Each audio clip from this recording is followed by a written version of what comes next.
آج میں پھر آپ کے سامنے یونٹ 8 سے متعلق تمام ممکنہ سوالات لے کر حاضر ہوا ہوں۔ اس سے پہلے ہم نے اس کا فرسٹ پارٹ اپلوڈ کر دیا ہے، آپ اس کی طرف بھی رجوع کر سکتے ہیں۔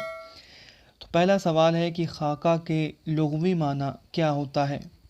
تو خاکہ کا لغوی معنی کچا نقشہ، ڈھانچہ یا لکیروں کی مدد سے بنائی ہوئی تصویر۔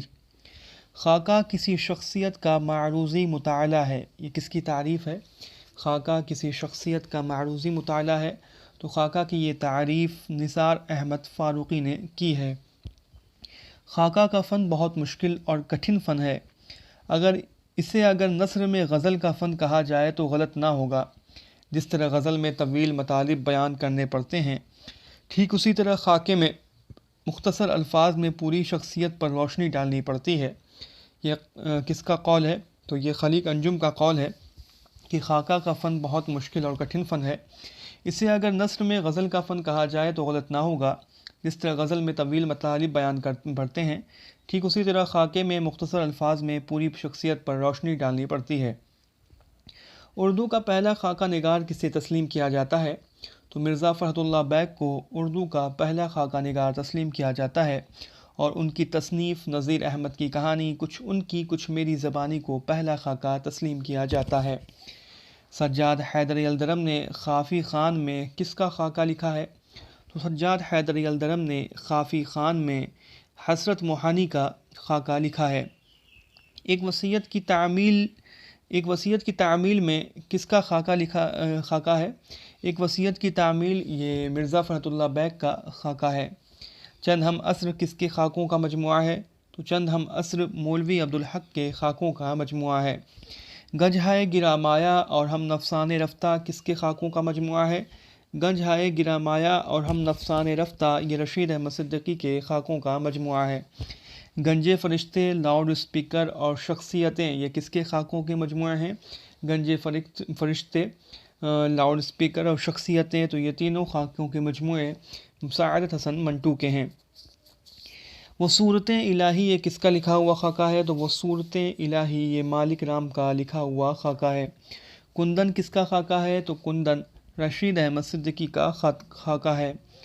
مرزا فرحت اللہ بیگ کا خاکہ کس کے شعر پر ختم ہوتا ہے؟ تو مرزا فرحت اللہ بیگ کا خاکہ ذوق کے اس شعر پر ختم ہوتا ہے کہ یہ چمن یوں ہی رہے گا اور سارے جانور اپنی اپنی بولیاں بول کر اڑ جائیں گے۔ نذیر احمد کی کہانی کچھ ان کی کچھ میری زبانی کو مرتب کس نے کیا؟ تو مولوی عبدالحق نے مرتب کر کے رسالہ اردو میں 1927 میں شائع کیا تھا۔ نذیر احمد کی کہانی کچھ ان کی کچھ میری زبانی کو مولوی عبدالحق نے 1927 میں مرتب کر کے شائع کیا تھا رسالہ اردو میں۔ علم نشرح کے نام سے کون لکھتا تھا؟ تو علم نشرح کے نام سے مرزا فرحت اللہ بیگ لکھتے تھے۔ آدمی نامہ، سو ہے وہ بھی آدمی، چہرہ در چہرہ اور آپ کی تعریف، یہ چاروں خاکے کے مجموعے جو ہیں مجتبیٰ حسین کے ہیں۔ آدمی نامہ، سو ہے وہ بھی آدمی، چہرہ در چہرہ اور آپ کی تعریف۔ ایک وصیت کی تعمیل میں یہ جو مرزا فرحت اللہ بیگ کا خاکہ لکھا ہوا ہے، اس میں کس کا خاکہ پیش کیا گیا ہے؟ تو ایک وصیت کی تعمیل میں مولوی وحید الدین سلیم کا خاکہ پیش کیا گیا ہے۔ خاکہ نامدیو مالی میں، مالی نامدیو جو ہے کہاں کا مالی تھا؟ تو نامدیو مقبرہ رابعہ دورانی اورنگ آباد دکن کا مالی تھا۔ رشید احمد صدیقی کا خاکہ کندن کب شائع ہوا؟ تو رشید احمد صدیقی کا خاکہ کندن 1960 میں رسالہ آج کل میں شائع ہوا۔ دہلی کا ایک یادگار مشاعرہ کس کا مضمون ہے؟ تو دہلی کا ایک یادگار مشاعرہ مرزا فرحت اللہ بیگ کا مضمون ہے۔ شیش محل، قاعدے بے قاعدے یہ کس کے خاکوں کا مجموعہ ہے؟ شیش محل اور قاعدے بے قاعدے یہ دونوں خاکوں کے مجموعے شوکت تھانوی کے ہیں۔ خاکہ کندن کس مجموعہ میں شامل ہے؟ خاکہ کندن ہم نفسان رفتہ میں شامل ہے۔ خاکہ نامدیو مالی کس مجموعہ میں شامل ہے؟ تو مولوی عبدالحق کا لکھا ہوا خاکہ نامدیو مالی ان کے خاکوں کے مجموعہ چند ہم عصر میں شامل ہے۔ مردم دیدہ یہ کس کا خاکہ ہے؟ تو مردم دیدہ چراغ حسن حسرت کا خاکہ ہے۔ مرزا فرحت اللہ بیگ کب اور کہاں پیدا ہوئے؟ تو مرزا فرحت اللہ بیگ 1885 میں دہلی میں پیدا ہوئے ہیں، اور مرزا فرحت اللہ بیگ کا انتقال کب اور کہاں ہوا؟ تو مرزا فرحت اللہ بیگ کا انتقال 1947 میں حیدرآباد میں ہوا تھا۔ دروازے کے باہر کا ادب کسے کہا جاتا ہے؟ تو دروازے کے باہر کا ادب سفر نامے کو کہا جاتا ہے۔ اردو کا پہلا سفر نامہ کون ہے؟ تو اردو کا پہلا سفر نامہ یوسف خان کمبل پوش کا عجائبات فرنگ ہے، جسے تاریخ یوسفی بھی کہتے ہیں۔ اردو کا پہلا سفر نامہ یوسف خان کمبل پوش کا ہے عجائبات فرنگ، جس کو تاریخ یوسفی بھی کہتے ہیں۔ عجائبات فرنگ کب شائع ہوا؟ تو یوسف خان کمبل پوش نے 1837 میں انگلستان کا سفر کیا تھا، جو کہ 1847 میں پہلی بار شائع ہوا تھا۔ ابن بطوطہ کے سفر نامے کا ترجمہ کس نے کیا؟ تو ابن بطوطہ کے سفر نامے کا ترجمہ مولوی عبد حسین اور سید رئیس احمد جعفری نے کیا تھا۔ سر سید کا سفر نامہ مسافران لندن کب شائع ہوا؟ تو سر سید کا سفر نامہ مسافران لندن 1961 میں محمد اسماعیل پانی پتی نے مرتب کر کے مجلس ترقی ادب لاہور سے شائع کیا تھا۔ تو مسافران لندن 1961 میں شائع ہوا تھا، محمد اسماعیل پانی پتی نے مرتب کر کے شائع کیا تھا۔ کس اخبار میں سفر نامہ مسافران لندن قسط وار شائع ہوا؟ تو سائنٹیفک سوسائٹی کے اخبار علی گڑھ انسٹیٹیوٹ گزٹ میں سفر نامہ مسافران لندن قسط وار شائع ہوا تھا۔ سفر نامہ روم و مصر و شام کس کا سفر نامہ ہے؟ تو سفر نامہ روم و مصر و شام علامہ شبلی نعمانی کا سفر نامہ ہے۔ سفر نامہ روم و مصر و شام کب شائع ہوا؟ تو سفر نامہ روم و مصر و شام 1814 میں مطبع مفیدہ اعظم گڑھ سے شائع ہوا۔ سر سید کا سفر نامہ مسافران لندن کتنی قسطوں میں ہے؟ تو سر سید کا سفر نامہ مسافران لندن 12 قسطوں میں ہے۔ ابن انشا کا پورا نام کیا تھا؟ تو ابن انشا کا پورا نام شیر محمد خان اور تخلص انشا تھا۔ آوارہ گرد کی ڈائری دنیا گول ہے، چلتے ہو تو چین چلو، اور نگری نگری پھرا مسافر، یہ کس کے سفر نامے ہیں؟ آوارہ گرد کی ڈائری دنیا گول ہے، چلتے ہو تو چین کو چلو، اور نگری نگری پھرا مسافر، یہ ابن انشا کے سفر نامے ہیں۔ ابن بطوطہ کے تعاقب میں سفر نامے میں ابن انشا نے کہاں کا سفر پیش کیا ہے؟ تو ابن بطوطہ کے تعاقب میں سفر نامے میں ابن انشا نے جرمنی، لندن، جاپان، سری لنکا اور ایران کے سفر نامے شامل ہیں۔ جرمنی، لندن، جاپان، سری لنکا اور ایران کے سفر نامے۔ جاپان چلو کس کا سفر نامہ ہے؟ جاپان چلو مشتبہ حسین کا سفر نامہ ہے۔ ساحل اور سمندر کس کا سفر نامہ ہے؟ تو ساحل اور سمندر احتشام حسین کا سفر نامہ ہے۔ زمین اور فلک کس کا سفر نامہ ہے؟ تو زمین اور فلک انتظار حسین کا سفر نامہ ہے۔ مشتبہ حسین کی پیدائش و وفات کب اور کہاں ہوئی؟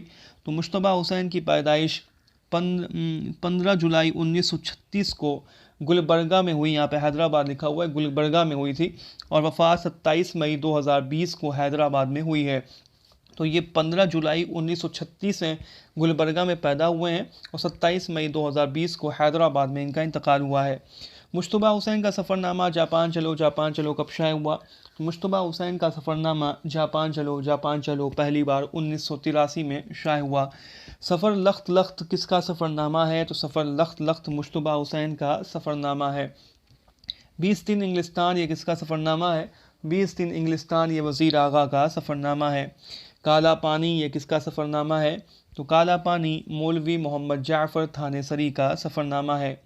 غبار خاطر کا پہلا اور آخری خط کس تاریخ کا ہے؟ تو غبار خاطر کا پہلا خط 10 اگست 1942 کا ہے، اور آخری خط 16 ستمبر 1943 کا ہے۔ غبار خاطر کا سب سے طویل خط کون سا ہے؟ تو غبار خاطر کا سب سے طویل خط آخری خط مورخہ 16 ستمبر 1943 کا ہے۔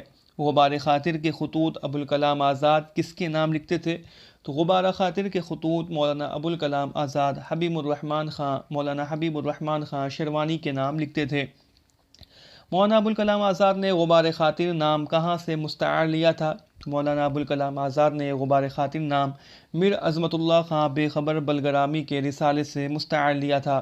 غبار خاطر پہلی مرتبہ کب شائع ہوئی؟ تو غبار خاطر پہلی مرتبہ 1946 میں محمد اجمل خان نے مرتب کر کے شائع کیا تھا۔ مالک رام کی مرتب کردہ غبار خاطر کب شائع ہوئی؟ تو مالک رام کی مرتب کردہ غبار خاطر 1947 میں شائع ہوئی۔ آشفتہ بیانی میری یہ کس کی خود نوشت ہے؟ تو آشفتہ بیانی میری رشید احمد صدیقی کی خود نوشت ہے۔ شام کی منڈیر سے یہ کس کی خود نوشت ہے؟ تو شام کی منڈیر سے یہ وزیر آغا کی خود نوشت ہے۔ کاغذی پیراہن یہ کس کی خود نوشت ہے؟ تو کاغذی پیراہن عصمت چغتائی کی خود نوشت ہے۔ زرگزشت یہ کس کی خود نوشت ہے؟ تو زرگزشت یہ مشتاق احمد یوسفی کی خود نوشت ہے۔ گرد راہ یہ کس کی خود نوشت ہے؟ تو گرد راہ اختر حسین رائے پوری کی خود نوشت ہے۔ یاد عہد رفتہ کس کی خود نوشت ہے؟ تو یاد عہد رفتہ عبادت بریلوی کی خود نوشت ہے۔ سچ کہتا ہوں کہ یہ کس کی خود نوشت ہے؟ سچ کہتا ہوں کہ معین احسن جذبی کی خود نوشت ہے۔ اس آباد خرابے میں کس کی خود نوشت ہے؟ تو اس آباد خرابے میں اختر الایمان کی خود نوشت ہے۔ خواب باقی ہے یہ کس کی خود نوشت ہے؟ تو خواب باقی ہے آل احمد سرور کی خود نوشت ہے۔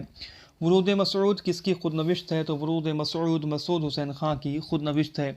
اس آباد خرابے میں خود نوشت کتنے ابواب میں ہے؟ تو اس آباد خرابے میں خود نوشت 15 ابواب میں ہے۔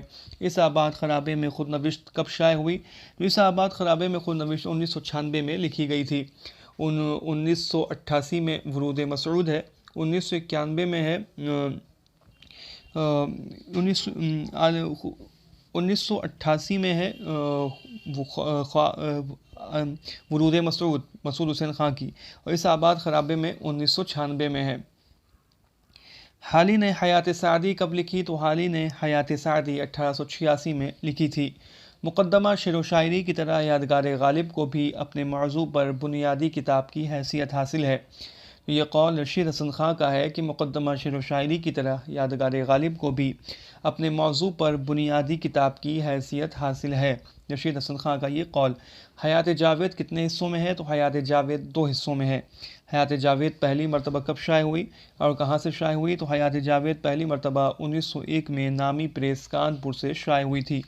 اقبال کامل کے مصنف کون ہیں؟ تو اقبال کامل کے مصنف عبدالسلام ندوی ہیں۔ شبلی نامہ اور غالب نامہ ان دونوں کتابوں کے مصنف کون ہیں؟ شبلی نامہ اور غالب نامہ ان دونوں کتابوں کے مصنف شیخ اکرام ہیں۔ حیات امیر خسرو، حیات امیر خسرو کے مصنف کون ہیں؟ تو حیات امیر خسرو کے مصنف تقی محمد خان ہیں۔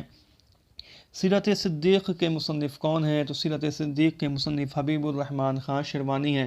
تذکرہ بابر کے مصنف بھی اور تذکرہ جمیل کے مصنف بھی حبیب الرحمن خان شیروانی ہیں۔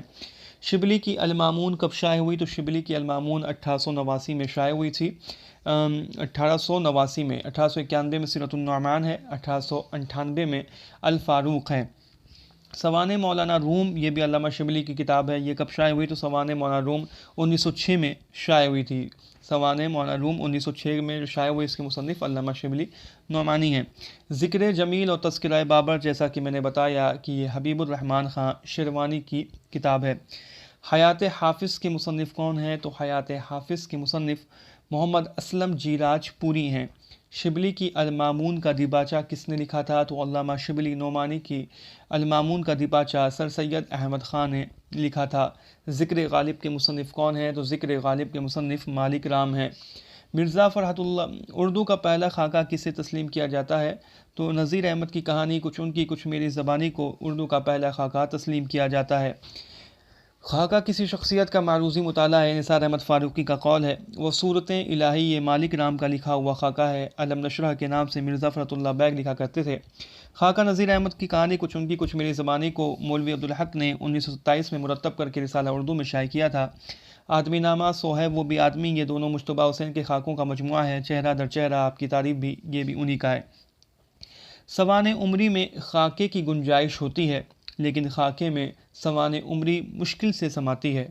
یہ نثار احمد فاروقی کا خیال ہے کہ سوانح عمری میں خاکے کی گنجائش ہوتی ہے لیکن خاکے میں سوانح عمری مشکل سے سماتی ہے۔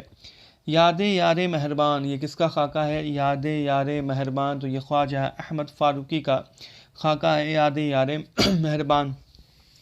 قلمی چہرے یہ کس کے خاکوں کا مجموعہ ہے؟ تو قلمی چہرے خواجہ حسن نظامی کے خاکوں کا مجموعہ ہے۔ قلمی چہرے۔ خاکہ کندن کس مجموعہ میں شامل ہے؟ تو خاکہ کندن ہم نفسان رفتہ میں شامل ہے۔ مردم دیدہ یہ کس کا خاکہ ہے؟ تو مردم دیدہ یہ چراغ حسن حسرت کا خاکہ ہے۔